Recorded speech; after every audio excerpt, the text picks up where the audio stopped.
Let me thank all of you for coming out, and let me introduce to you the Rains in our family, the next First Lady of the United States.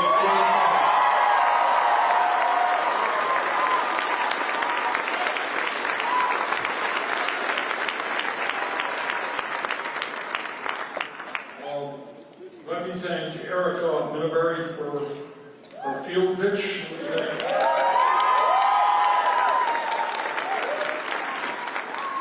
Let me thank Helen Fillmore. Let me thank Annette Lucero for her beautiful remarks.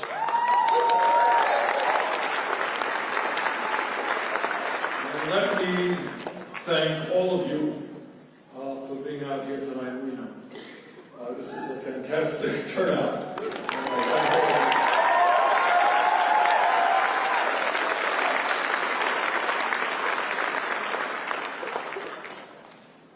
I think the American people are sick and tired of a handful of billionaires running this country.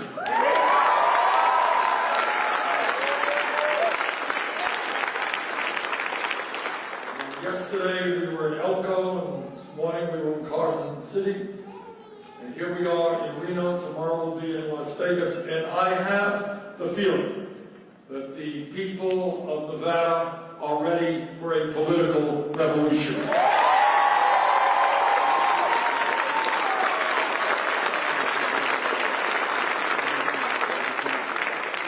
What the political revolution is about is asking people to think outside of the box, to do things differently, to ask questions that are not asked in Congress, not asked by the media, to try to envisage where we can and must be going as a great nation.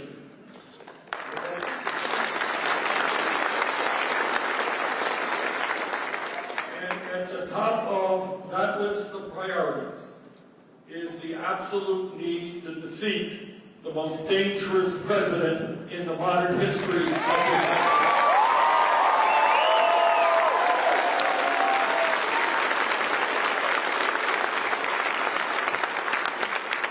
Country cannot continue to maintain in the Oval Office a president who is a pathological liar, a president who is running the most corrupt administration in the modern history of this country. And you're going to learn more about that corruption in the weeks to come. This country cannot accept a president who is a racist, a sexist, a homophobe, a xenophobe, and a religious bigot.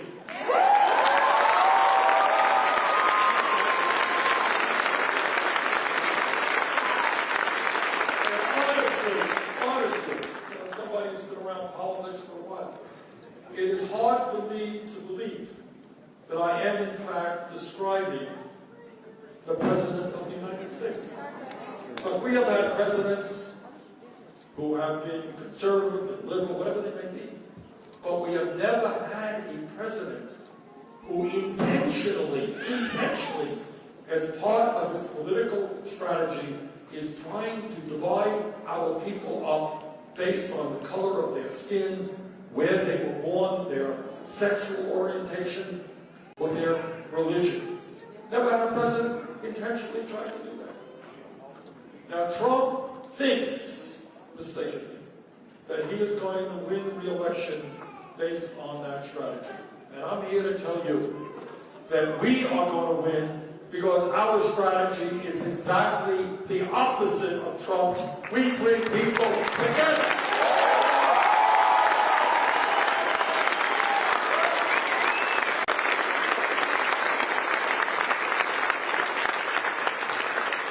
We bring people together, whether they're black, whites, or Latino, or Asian American, or Native American.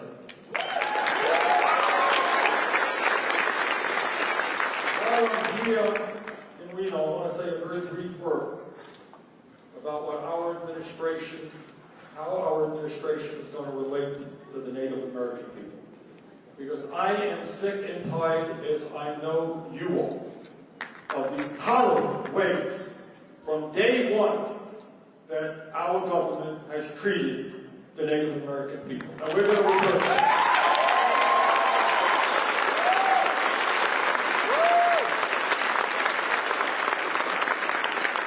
I think we all owe our Native American brothers and sisters a deep debt of gratitude for educating all of us about how you relate to the environment, to educating us about the understanding that we are all part of nature and that civilization will not survive if we continue to go to war against nature.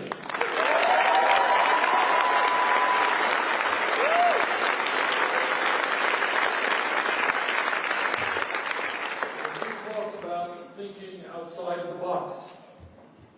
We are asking the American people to take a hard look at where we are today politically, the state of our democracy.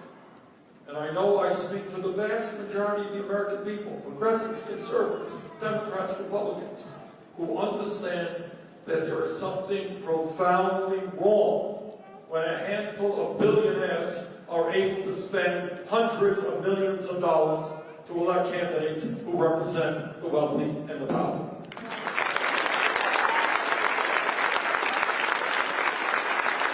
I don't care if you're a conservative or a progressive.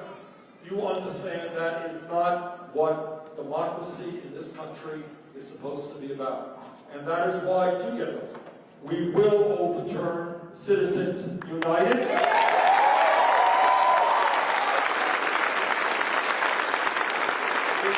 Why we will move toward public funding of elections.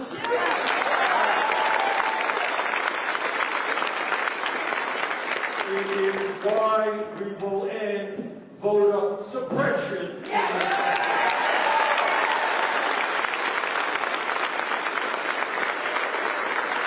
I say to all of those Republican governors around this country in their name, who are trying to suppress the vote because they understand they cannot win a free and fair election. And I say to them, if you don't have the guts to face all of your voters, then get the hell out of politics and get ready to vote.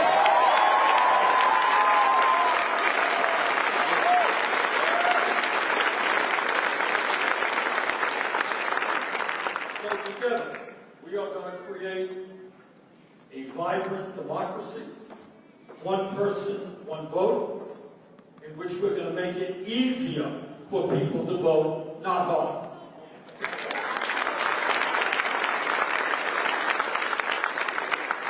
It is not only the state of our democracy that worries me, it is the state of our economy.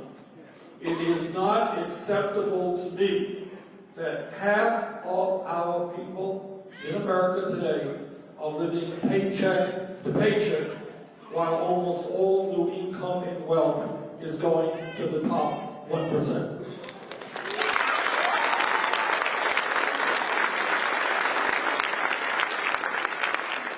It is not acceptable to me that tonight 500,000 Americans will be sleeping out on the streets when 3 people own more wealth than the bottom half of America.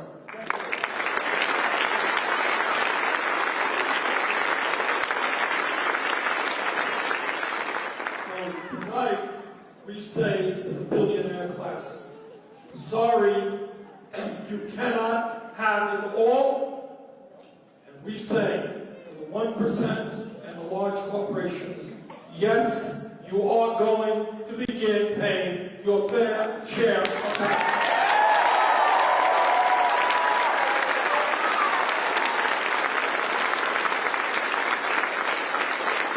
It is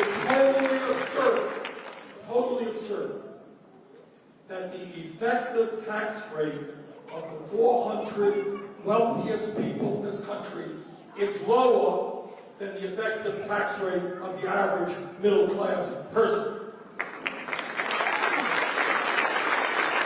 It is not acceptable that large corporations like Amazon that made $11 billion in profits last year paid zero in federal income tax.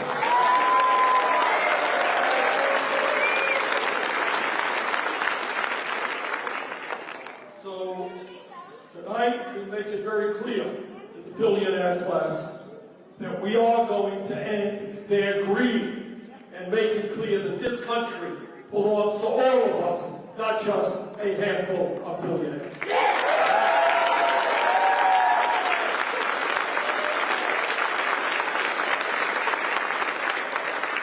What does it mean to put together an agenda that works for all, not just a few? Well, let me tell you what it means. It means that in Nevada or Vermont or any place in America, if you work 40 hours a week, you're not going to live in poverty. We're raising the minimum wage to at least 15%.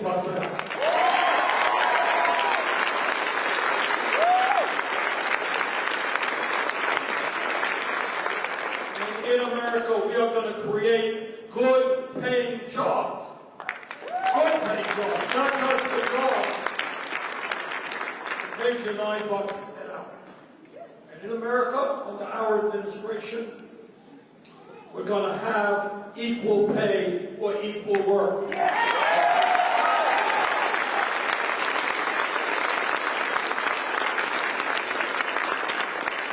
tell you what else we're going to do. We're going to make it easier for workers to join unions.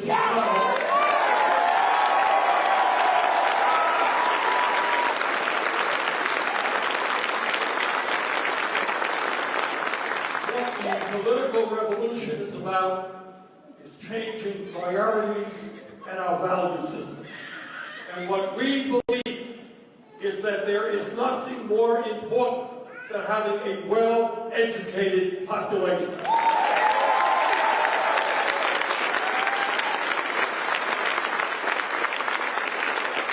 And we believe that if you love this country, you love the children in this country.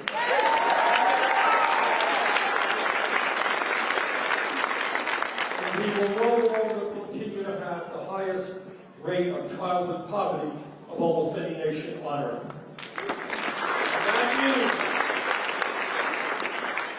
That means understanding what psychologists are telling us, that 0 through 4 are the most important years of intellectual and emotional development for a human being. And that is why we're going to end the dysfunctional child care system that exists throughout this country, where working class people cannot afford decent, quality, and affordable child care, and why we are going to pass universal pre-K education, and we are going to pay for the teachers for that.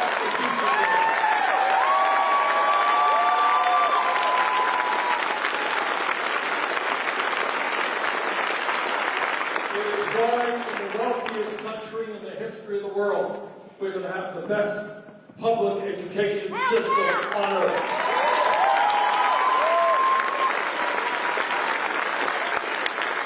We're going to triple funding to low-income Title I schools. We're going to make sure that schools have the funding to deal with their kids who are coming into classrooms with disabilities.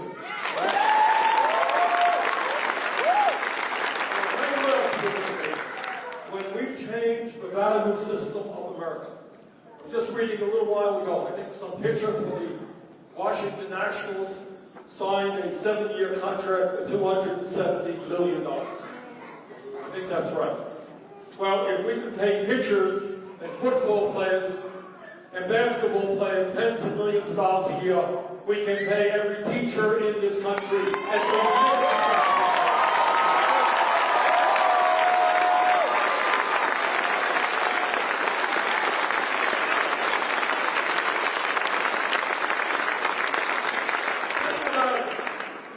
everybody knows how important education is, and yet we have great teachers today in Nevada, South Carolina, all over this country, who are leaving the profession because they can't make a living and they're tired of working 2 or 3 jobs. I want, within a few years, young people in college, I want the best and the brightest, to to be saying, man, am I excited. I am going to be becoming a teacher and doing some of the most important work that anybody can do. That's what I want to see all over the world.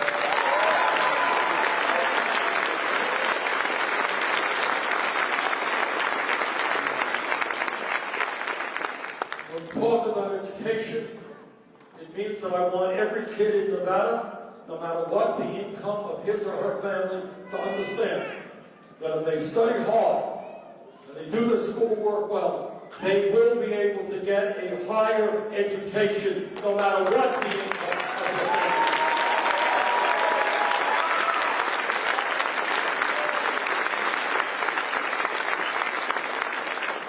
You know, I grew up in a working class family. My parents didn't have any money. I was able to get a good education, and I want that to be true for every kid in this country, which is why we're going to make public colleges and universities tuition free.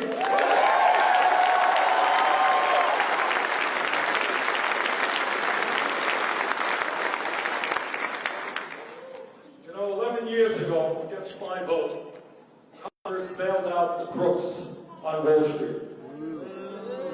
They did a hell of a job in Nevada, I will tell you. And a couple of years ago, Trump and his friends gave $1 trillion in tax breaks over 10 years to the top 1% and large profitable corporations. Well, if we can bail out Wall Street and give tax breaks to billionaires, we can certainly cancel all student debt.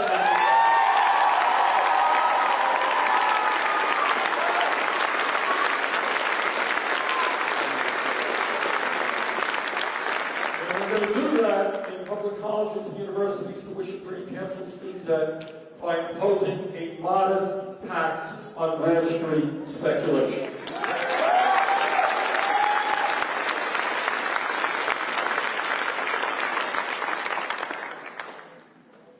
The United States of America, our great country, is the only major country on earth that does not guarantee health care to all people. So I am here to tell you tonight that I believe that health care is a human right, not a privilege.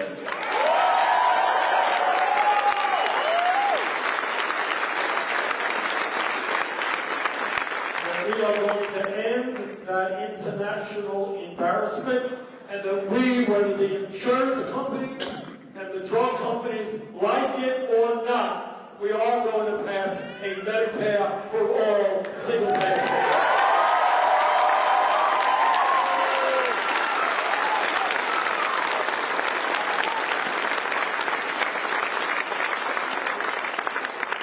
Now, in fighting for Medicare for all, you all know we're taking on the incredible power of the insurance companies and the drug companies. We are taking on Donald Trump and the Republican Party, and we are taking on the Democratic establishment.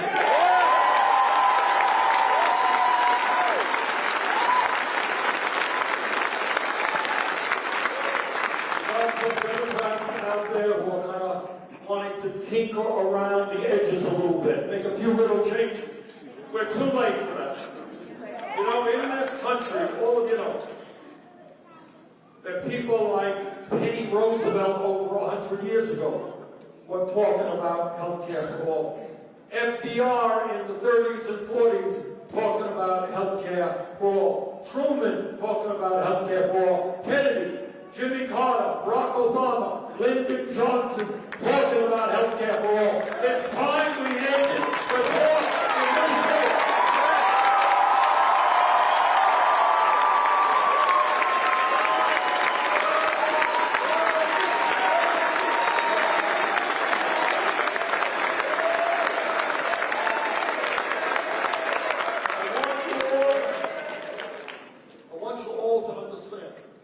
What I mean is this phrase Medicare for all is thrown around a lot. I want you to understand what I mean. And I wish I could tell you I invented the concept. I didn't. It exists in one form or another all over the world. What it means is that we are going to end all premiums in this country for you and your employer.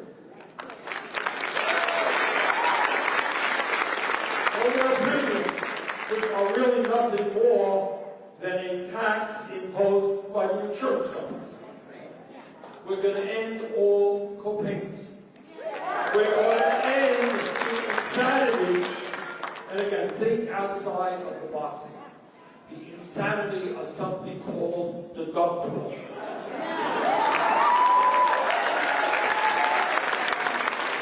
What a deductible is about is that if you have insurance, but you're going to have to pay the first $5,000 or $10,000 out of your own pocket. And if you can't pay that, you don't have any insurance. How insane is that?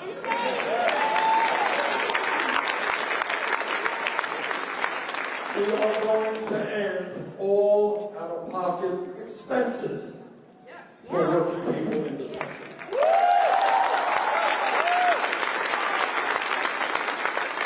I'll tell you what else we're going to do. Medicare is a very strong and good program. It's the most popular health insurance program in this country, but it needs to be improved.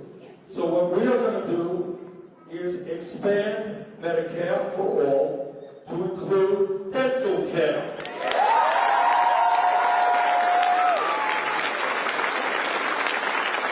To include hearing aids. To include eyeglasses.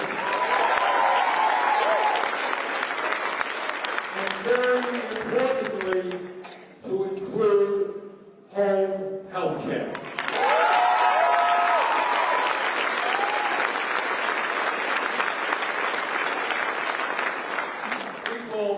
My critics all over the place, they say, well, that's really nice, Bernie, but how are you going to pay for all that? So let me tell you what we're going to do, what the process is. First of all, we're going to move toward Medicare for all over a 4-year period. First year, we expand Medicare and we lower the eligibility age from 65 now to 50. 65 to 50. Next year 45, next year 35, then everybody is in a Medicare for all single pay program.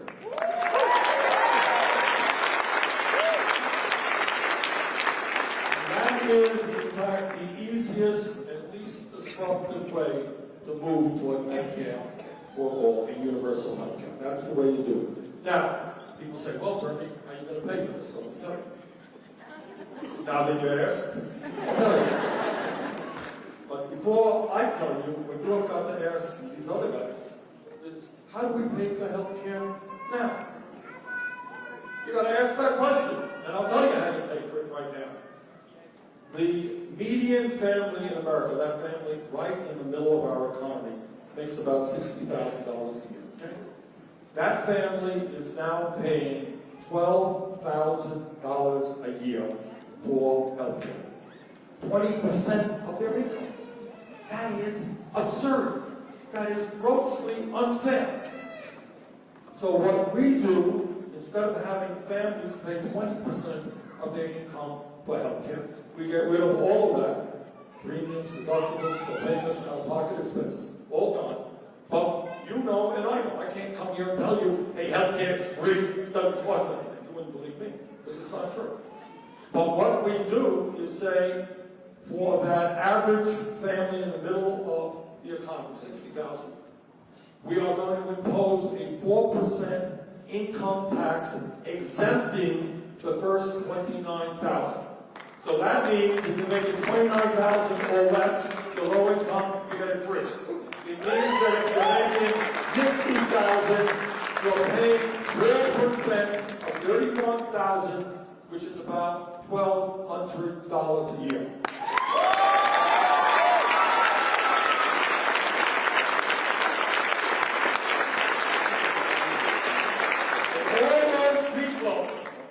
Criticizing me and Medicare for all. They want workers to pay $12,000 a year.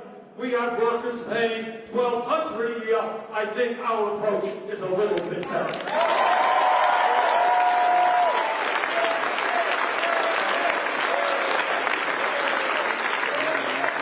Now, the next question is, I'm reading your minds here, is how does he manage to do that? $1,200 a year, that's a pretty good deal, but how can you get health care for so little money? Here's how to do it. Number one, last year, the insurance companies and the drug companies, and don't get me going on the drug companies, or you'll be here all night. Just let me say they are a bunch of crooks of the word of God.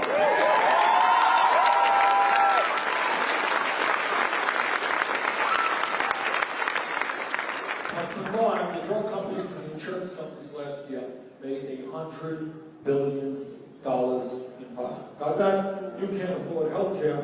They made $100 billion in profits. They pay their CEOs zillions of dollars a year.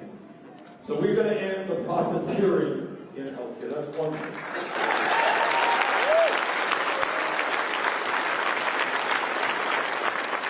Here is the more important way that we save money. In this country, we have thousands of separate health insurance programs. You have a $10,000 deductible. You have a $5,000 deductible. Your insurance program covers this drug. Yours covers that drug. Your premium is X. Your premium is Y. You are in this network. You are in that network. And on it goes. We are wasting some $500 billion a year on administering this Byzantine, complicated system.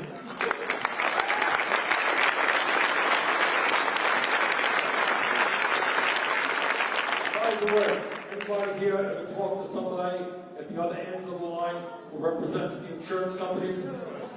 When you're trying to tell them that you thought you were covered with a policy they said you weren't covered for? All right, you're paying for that as well. So what they do in Canada, what they do all over the world is pretty simple. They give you a card. And with that card, you go to any doctor you want. You go to any hospital you want. You don't take out your wallet. You don't have to fill out 16 different forms. Doesn't matter whether you're rich or whether you're poor. You're covered in the same system. You make it a simple system, and you do away with the Byzantine administrative waste that we currently have. We say $500 billion a year.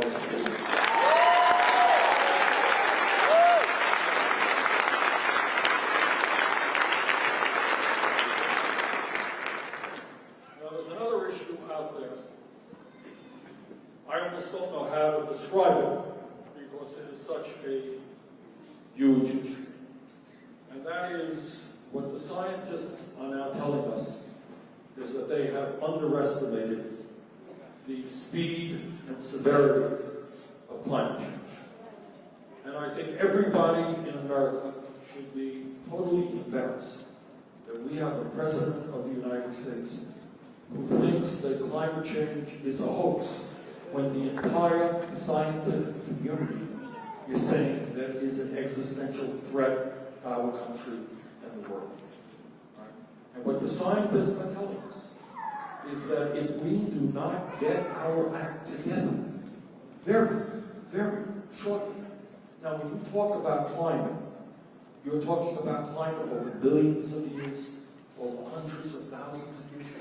We are literally seeing the change with our own eyes in our own lifetime. And what the scientists are telling us is this planet, if this planet sees a continued warming, say of 4 degrees centigrade, 7 degrees Fahrenheit by the end of the century, 80 years from now, you're going to see major cities and coastal areas all over the United States and around the world underwater. I'm talking in this country about Miami, I'm talking about New York, Charleston, South Carolina, the entire coastal area. Just recently, you saw Venice, Italy, one of the most beautiful cities in America, in the world, underwater. We are talking about increased drought, and I don't have to tell anybody here about the impact of drought in California, where they have had unprecedented levels and amounts of fires, severity worse than ever before. And Australia, as we speak, is now burning. Last summer, Europe had the worst heat wave in the entire history, recorded history of Europe. Thousands of people died. Bangladesh, India, the same thing. What we are seeing is the acidification of the ocean and fish, species of fish, disappearing. What we are seeing is increased disease, because as the earth warms, bacteria stay alive that otherwise would have been killed when the weather became cold. So we're talking about the spread of malaria and other terrible diseases. The United Nations estimates that there could be as many as 200 million global climate refugees all over the world who are fleeing their homeland when they can't find drinking water or grow crops because of drought.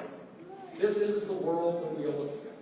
And I am very proud to tell you that our campaign, more than any other, has listened to the scientists, has brought together the most comprehensive climate change plan ever developed by any candidate for President of the United States of America.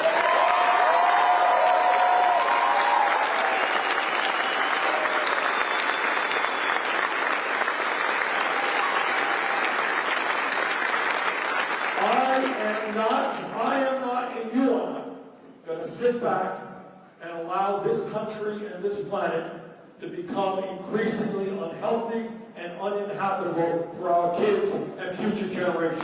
We're going to fight back.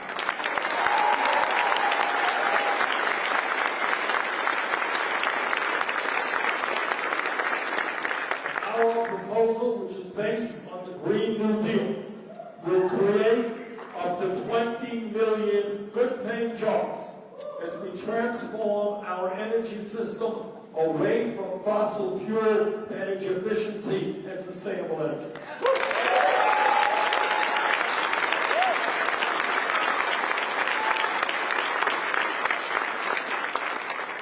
I wish I could tell you that we could solve this problem right here in America alone. We can't.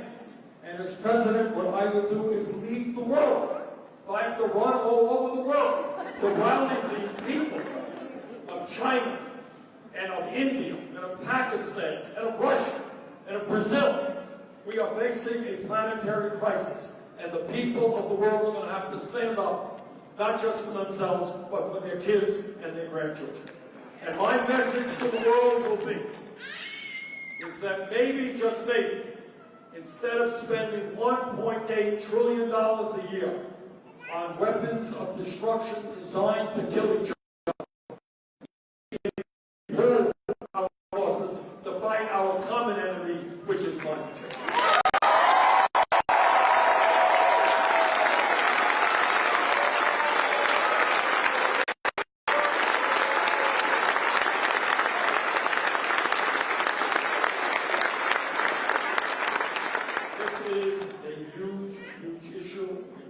We are not going to run away from it.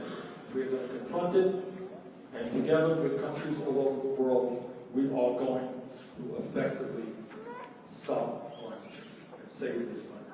Now, there's another issue that is out there that I know is on many people's minds, and that is the need to end the demonization coming from the White House of undocumented people.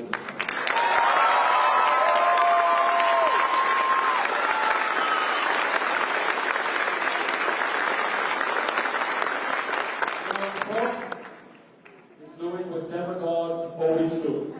Study history. Trump didn't invent it. What demagogues always do is you take a minority. Maybe it's the African American community, maybe it's the gay community, maybe it's the Muslim community, maybe it's Jewish people, maybe it's Italians, Irish history, so they change the title. But that's what demagogues always do. They try to divide people up and pick out somebody who people can foment their hatred against. Together, we are going to end the demonization of the undocumented people. We're going to pass comprehensive immigration reform. They pass what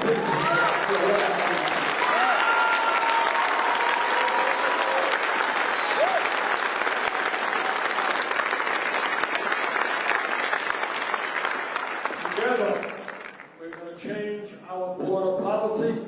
Federal agents will no longer be snatching babies from the arms of their mothers.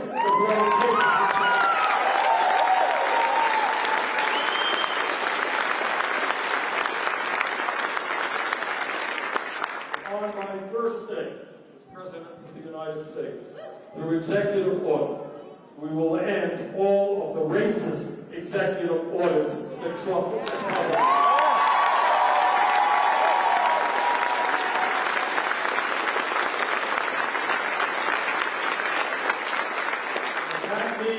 Among other things, reestablishing the legal rights of the 1.8 million young people in the DACA program.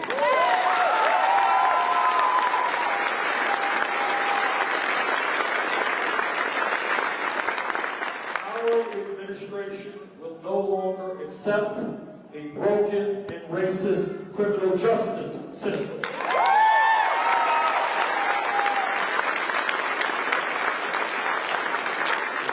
Going to invest in our young people, in jobs and education, not more jails and more incarceration.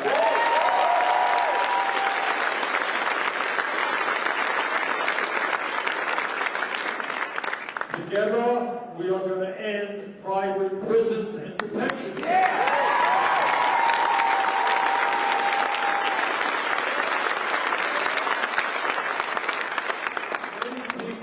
Don't know it.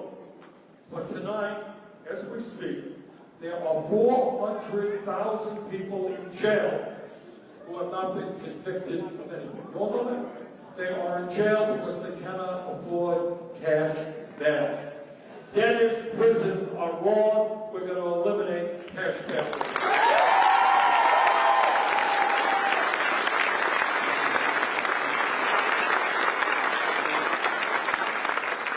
Tell you what else we're going to do. We're going to end the war on drugs.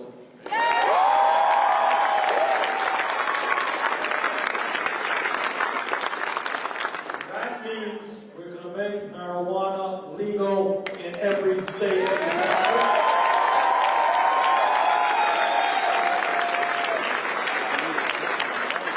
It means we are going to expunge the records of those arrested.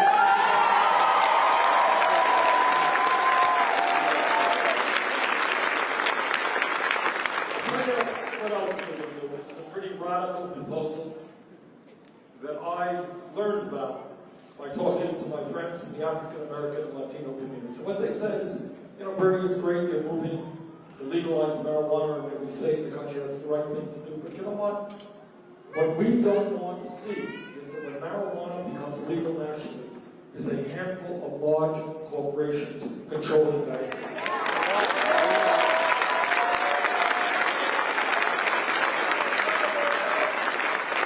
They said, which I believe to be true, when we legalize marijuana, which will be a very profitable industry, the people who should benefit from that are those people who have suffered the most from the war on drugs. Those people who are in jail just for their residence.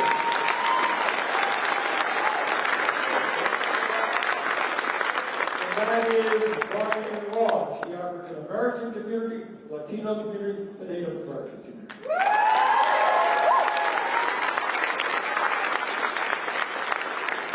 We are going to help people in those communities establish businesses so that they can make a profit from the legalization of marijuana. We're not going to allow a handful of corporations to control that industry.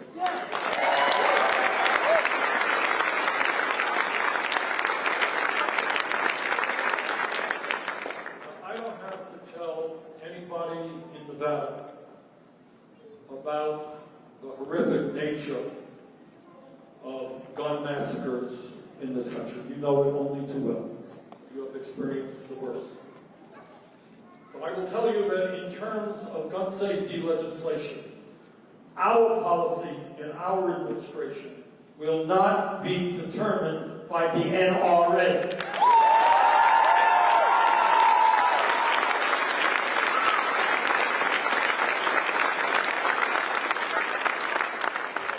Interestingly enough, what we have seen because of all of this terrible violence, school violence, violence we saw in Las Vegas, all of that, the American people, I'm not going to say that they're 100% united, but they have come closer and closer around a sane gun policy approach.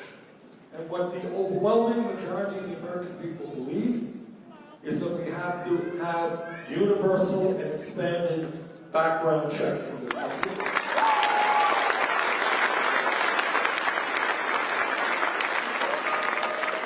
People who have a history of violence should not own guns.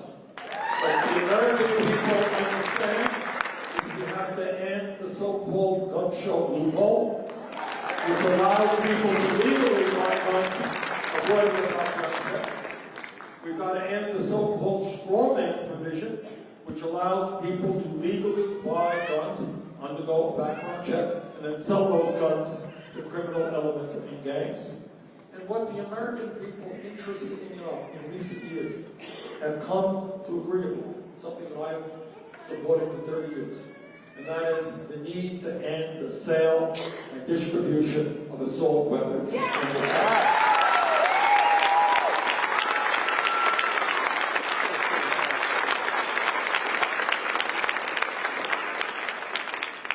Curbing gun violence ain't going to be easy. I'm not going to tell you it will be easy. But I do not want to see the kids of this country going to school frightened. I don't want to see them. I want to see kids having done to go to these drills which are going on right now. So this is something that we have got to work hard on. And bottom line is, it will be the American people under my administration who determine policy, not the NRA.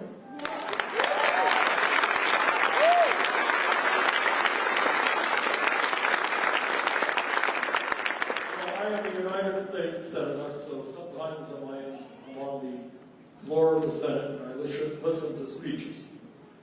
And very often my conservative colleagues in the Senate get down to the floor and they say, you know, we are conservatives, we believe in small government, we believe in getting the government off the backs of the American people. That's their mantra.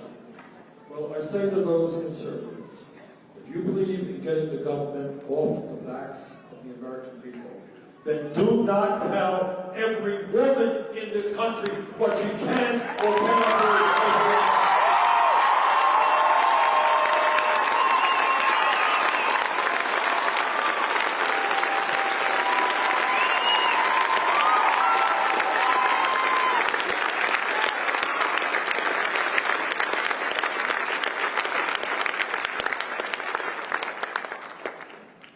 In my view, it is the women who must control their bodies and not politicians.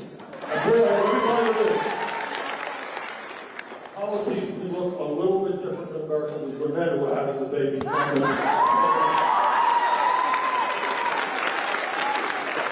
promise to you, very simple promise, is that I will never nominate anybody to the U.S. Supreme Court who is not 100% pro Roe v. Wade.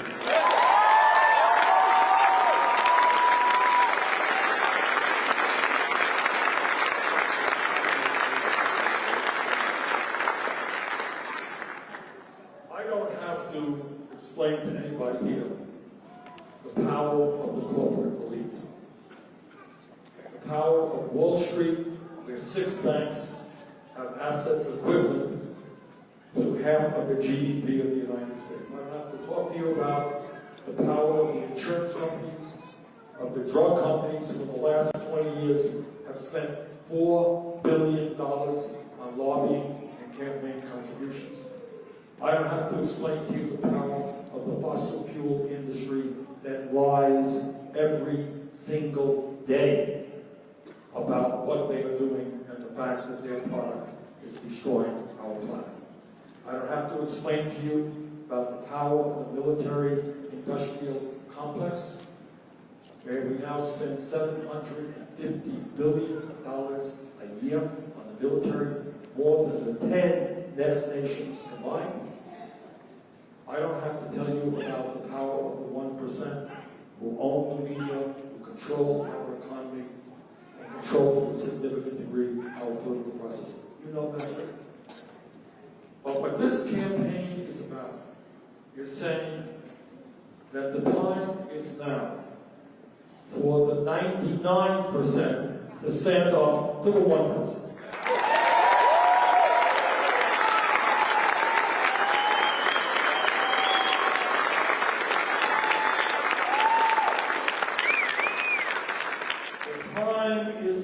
out to create an economy and a government that work for all of us, not just wealthy campaign contributors.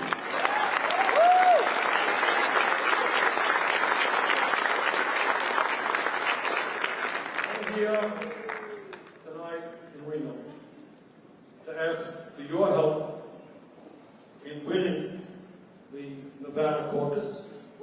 And with your help, we will win the Nevada caucus.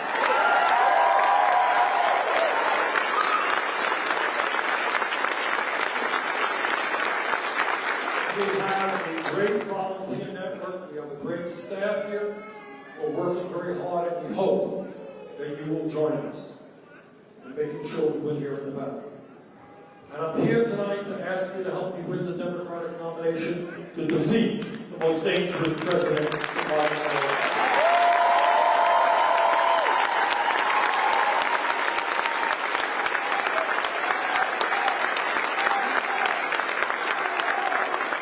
But I'm here tonight to ask even more of you. And that is, I am asking for your help on the day after the inauguration to join me in taking on the 1%, taking on the greed of the corporate elite, and creating an economy and government. By that I mean health care for all, quality education for all, raising the minimum wage to a living wage, protecting women's right to choose, combating climate change, all the rest of those issues. Together, if we stand up to the effort to divide us up, and we come together around that agenda, brothers and sisters, there is nothing that we cannot accomplish. Let's go forward and do it.